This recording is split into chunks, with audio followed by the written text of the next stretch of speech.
It's Monday, April 25th, and this is now on HNN. A vigil will be held tonight for the mother who was allegedly beaten to death by her son in Makaha. President Biden nominates an ambassador to Ukraine. I'm Deborah Alfarone at the White House with the latest after two U.S. high-ranking officials visit the capital, Kyiv. The nation's highest court takes on religious freedom. I'm Skylar Henry at the Supreme Court, where a school prayer case could sway the conservative majority to expand protections for believers. Plus, Hawaiian Airlines will soon offer free Wi-Fi on flights courtesy of SpaceX's Starlink. These stories and more coming up on This Is Now.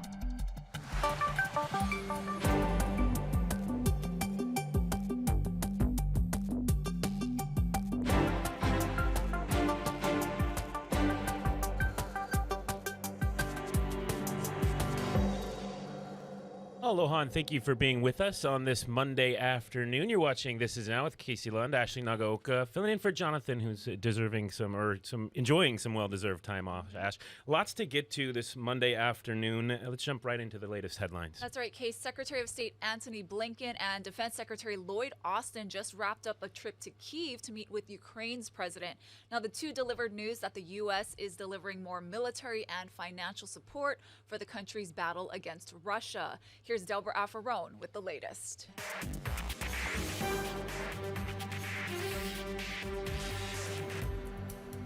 President Biden has announced his intention to nominate career diplomat Bridget Brink to be the U.S. ambassador to Ukraine. She currently serves as the U.S. ambassador to Slovakia.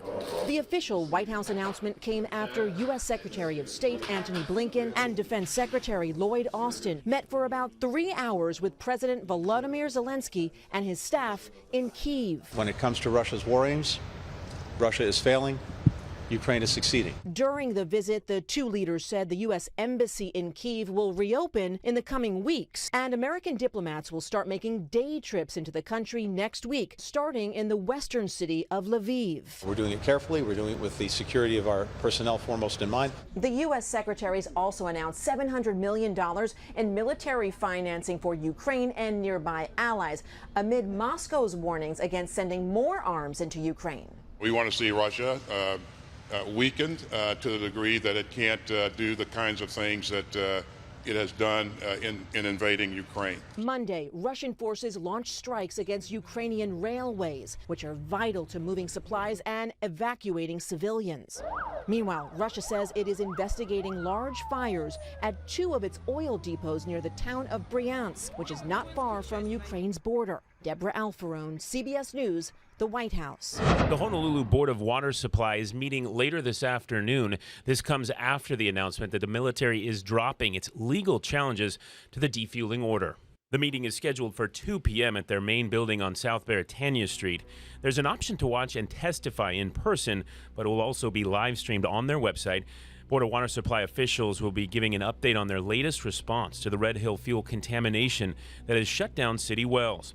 The agency has been calling for water conservation heading into the hotter months, especially with much of Oahu experiencing moderate to severe drought.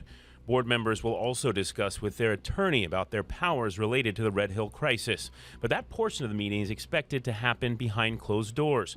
The board's chief engineer, Ernie Lau, has previously complained that the Navy and the State Department of Health have not been sharing enough data. Meantime, on Friday, the Pentagon dropped its 2 appeals of the state's emergency order to empty the Red Hill tanks.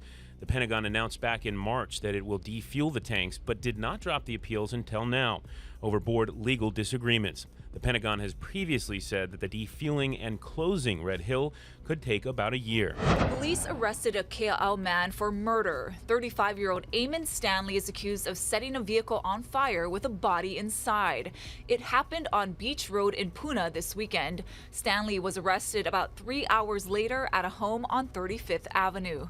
Officials say they will use DNA to identify the victim. An autopsy will be done to determine the exact cause of death. Here on Oahu, police are searching for the suspect in a Waimanalo murder. It happened this weekend in front of Shima's supermarket. The shooting killed a 19-year-old man. A witness told police she heard a gunshot and saw the man fall. We'll bring you any more information as we get it. A warning about this next story. The details are disturbing. The 19-year-old who's accused of beating his mother to death is scheduled for a preliminary hearing in court tomorrow. And tonight at 6 p.m., a vigil is planned to remember the victim, Michelle McPeak. It's still unclear what triggered the brutal assault. Court documents reveal Joshua McPeak was seen punching his mother with both fists and stomping on her face in the middle of Farrington Highway last week. When officers found Michelle McPeak, she was lying lifeless, flat on her back, and records say the 38-year-old was unrecognizable. My first feeling is that this young man, who's only 19 years old, probably had some type of serious mental illness or some type of drug addiction. Nobody just assaults somebody else like that, and especially your mother. Officers captured McPeak about a mile from the scene at Makaha Beach Park. They say his face and hands were covered in blood. Honolulu Mayor Blangiardi is back at work after recovering from a recent COVID infection. He joined our Sunrise team today to talk about the pandemic, crime, and much more. Here's a portion of that interview. Our cases, we're in a good spot right now, right? We're not seeing numbers go up, but we see other countries, other states that are seeing it. What's the plan should we, God forbid, see another surge? Look, I think what we can say some 2 years plus into COVID is we've learned a lot, and we would know what to do if in the event we have to do that. I mean, for some time now, really going back to really last summer, the metric really was about hospitalizations. Even though we got through Delta in the latter part, I still remember the Labor Day weekend and all the concerns, and they were very real because our hospitalizations were way up. But once you got past that peak and we began to deal with Omicron, and even now, I mean, I think we sort of stand ready to do the things we have to do, hoping we don't have to do that. But I think lessons learned. Yeah. You know, I got to ask you, as far as the crime, it feels like there's more violent crime recently in the city, and especially as a woman, I'm really concerned because I'm seeing it. You know, you're hearing it a lot, and I'm wondering what you're going to be doing about this. You know, it's a bit of a national phenomenon, but we are feeling it here. That's very real. I watched 60 Minutes last night. The head of the FBI was talking about that, and he was asked the same question about what's happening in the various cities. I think we have an all-out alert with our police department. I think, we've challenged them to do the best they can. I'm not making excuses for anything. Sometimes, you can only police it so much, and then these things just sort of happen when they happen. I think we have a heightened level of sensitivity right now about our public safety. I can tell you, we recently did a citywide survey, and if there was one correlation amongst everybody, it was for public safety and family safe. It was like 85% of the people agreed as a top priority on how they were feeling. So you're absolutely right in that question. I think our police department is very well aware of it, and we'll do the best we can. And I don't know the cause of it, but I agree with you. Especially having been in the news business for a long time, you look at the kinds of crimes that get reported and what we've seen lately, it's of real concern. Yeah, it's shootings, beatings. Look, you mentioned HPD, but there needs to be leadership within the department, and we don't have a chief yet. It's been a year since Ballard stepped down. Where are we as far as the timeline? Well, I've been told probably till June. I've been really public about this, and it's not a slight on the police commission, but this process and the time that it's taken to name a new police chief is not ideal, especially given the circumstances, right? With Chief Kalo and what happened with him, and then Chief Ballard quitting in the middle of her thing, and then, the circumstances being what they are. Even Chief Vanek, who I like a great deal, who stepped up and was in there as interim, was going to be a candidate, now withdrew. Right. That's not an ideal leadership situation, to have somebody in an interim for so long, and especially now who's not really vying for the post. So I think, Chief Vanek and the other officers at HPD are doing the best they can, but we need to get this situation corrected sooner rather than later. And unfortunately, the process is way too drawn out. I've been very vocal about that. And again, it's just the way it was set up, but it's much less than ideal.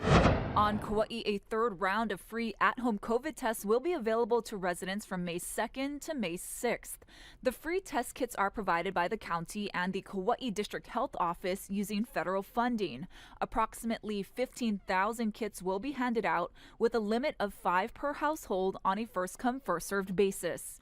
They'll be distributed at various neighborhood centers and sports facilities around the island. For a distribution schedule, head to kauai.gov/COVID tests. Well, the price you pay for your grocery bill likely won't be going down anytime soon. A lot of factors at play.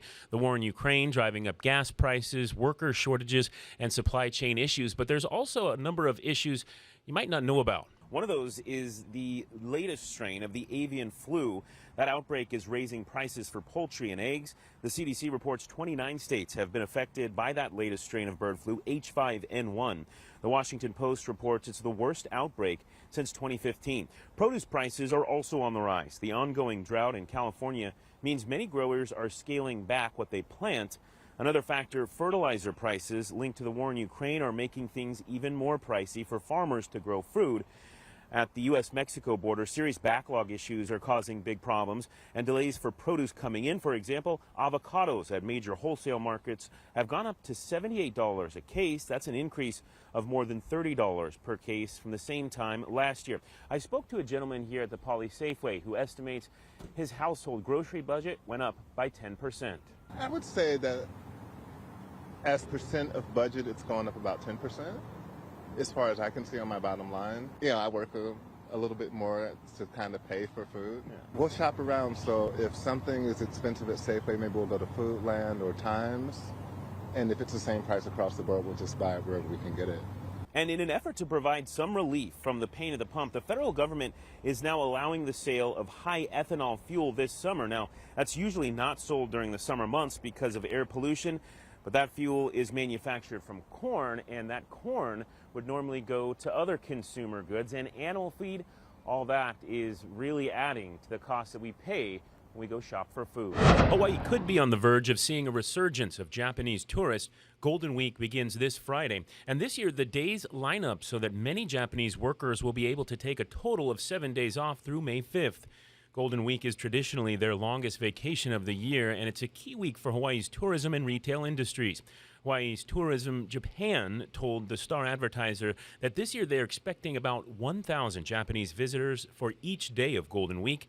That's still far below pre-pandemic figures, when up to 6,000 Japanese would come to Hawaii per day. But officials say it's still an improvement compared to the past 2 years. Hawaiian Airlines will soon be providing free Wi-Fi on flights courtesy of SpaceX's Starlink, becoming the first major airline to make a deal with the space company.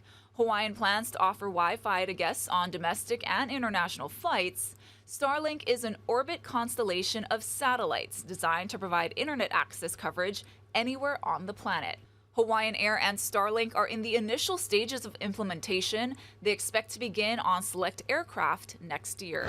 Meanwhile, the SpaceX Dragon Endeavour capsule, which carried the first all-private astronaut crew to fly to the International Space Station, splashed down in the Atlantic Ocean near Jacksonville, Florida today. The picture-perfect landing followed 17 days in space, 240 orbits around Earth, and 6.3 million miles. The U.S. Supreme Court heard a former Washington State football coach's case today, weighing whether his First Amendment rights were violated when the public school district told him he could not pray with students mid-field after games. Skylar Henry reports from the Supreme Court. Lawyers for a former high school football assistant coach and the public school district that once employed him scrimmaged at the Supreme Court Monday, passing the justices a key case on religious liberties. This doesn't seem like a new problem. It just seems like a line-drawing problem. For ex-coach Joe Kennedy, that was the 50-yard line on Bremerton High School's football field, where he prayed after games. Some students eventually joined in, and the school district asked Kennedy to stop. They offered him an option to do it privately, but Kennedy declined and ultimately sued. That's where the big rub was. They're telling me where I can actually practice my faith, and everybody should be able to practice their faith. The school district here did just the right thing to respect and protect the rights of the kids and their parents. That should be the bottom line for the court. The case is before a now conservative majority, which has been moving to expand religious protections. Some of the justices pressed the attorneys on the issue of coercion. What our cases have long cared about in thinking about these questions, which is coercion on students and having students feel that they have to join religious activities that they do not wish to join. This was an, huddle up team, which is a common coach phrase. That wasn't this, right?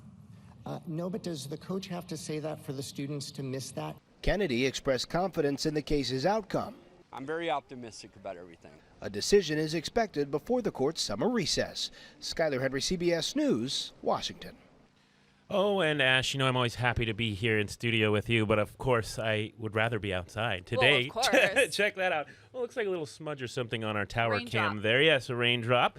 Let's check in with Guy Hoggy and see what else we can expect for the work week.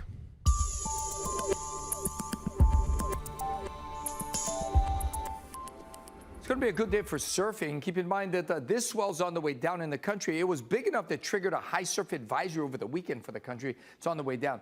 I don't know about 6 to 8 in town. I looked at the cameras. It's not that big. But this is the number given to us by the National Weather Service. The other thing of note, not so much the size, but watch out. Box jellyfish is going to swim in for the next couple days for South Shores. So otherwise, we're in for a beautiful day out there. Make sure you load up on the sunblock. Drink a lot of water. It's going to be one of those days. And if anything, as far as rain goes, we might see a few showers in the morning time and again in the evening. But for the most part, we're going to see lots and lots of sunshine today for those leeward areas. A little more cloud cover for those windward sides. High temperatures running into the middle 80s. Gorgeous stuff out there. California lawmakers are considering a bill to take the 40-hour work week down to just 32 hours. If it becomes law, that'll only apply to companies with 500 employees or more. At the same time, there's a global push to adopt a shorter work week. Elise Preston has more. Patton Hindle works from home for Kickstarter, a crowdfunding site that helps new businesses raise money. Now the company is starting its own new project, changing its employee work week from 5 days to just 4. Across the board, we're seeing within the company that people are very happy. Hindle says working 32 hours a week and having an extra day off gives her more quality time with her stepson. And so instead of me coming back here and sitting down and working, I was able to actually come back, watch a movie, spend time with him, and give him the attention and love that he really wanted. Kickstarter is part of a pilot program with dozens of other companies testing this new model for 6 months. Joe O'Connor is CEO of 4 Day Week Global, which is running the program. Their research has shown 78% of employees with a shorter week are happier and less stressed, and 63% of businesses find it easier to attract and retain talent. It's had an enormous transformative impact on people's lives in terms of improved well-being, improved work-life balance, reduced stress and reduced burnout. A Denver company that adopted a 4-day work week saw productivity stay the same, and that's what leaders at Kickstarter are expecting. People think that productivity is a function of just hours worked, and it really isn't. It matters how focused people are, how engaged they are at work. What are you hoping happens after this 6-month pilot? Do you want it to stick around? Do you want it to go back to a 5-day work week? That's a great question. I think you know the answer. I gotta ask. we definitely want it to stay around. Patton is far from alone. In a survey from Qualtrics, 92% of workers support the idea of moving to a 4-day work week.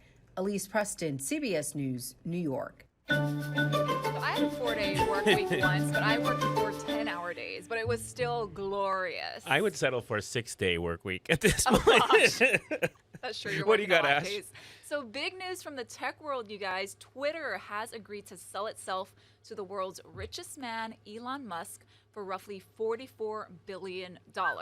Now, the deal, which will take the company private, caps off a whirlwind period in which the Tesla and SpaceX CEO became one of Twitter's largest shareholders. He was offered and then turned down a seat on its board and bid to buy the company, and this all happened in less than a month.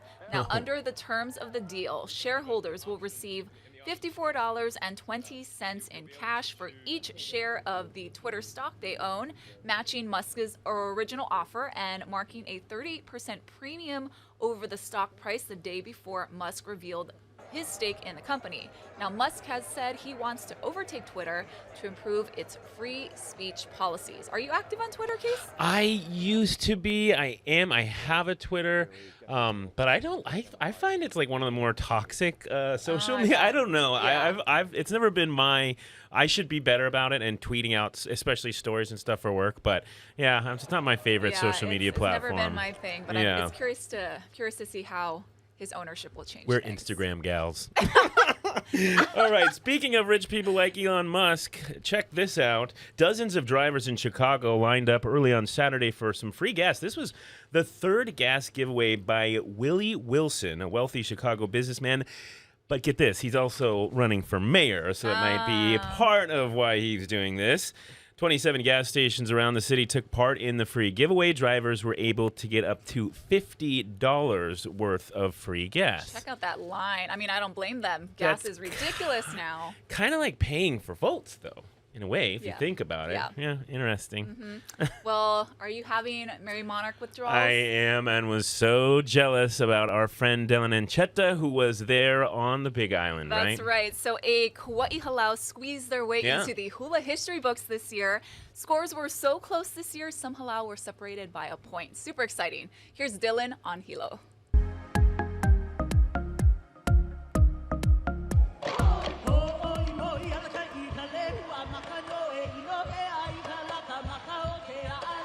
It was a clean sweep for the group who won first place in Kahiko, Awana, Wahine overall, and Festival overall, scoring a total of 1,218 points. Their mele were love songs for Kauai as they are celebrating their 10th anniversary of competing at Mary Monarch. I believe we presented something that people could see, feel, smell, but we carried them to Kauai. You could just feel it. And so for 7 minutes, I was back home.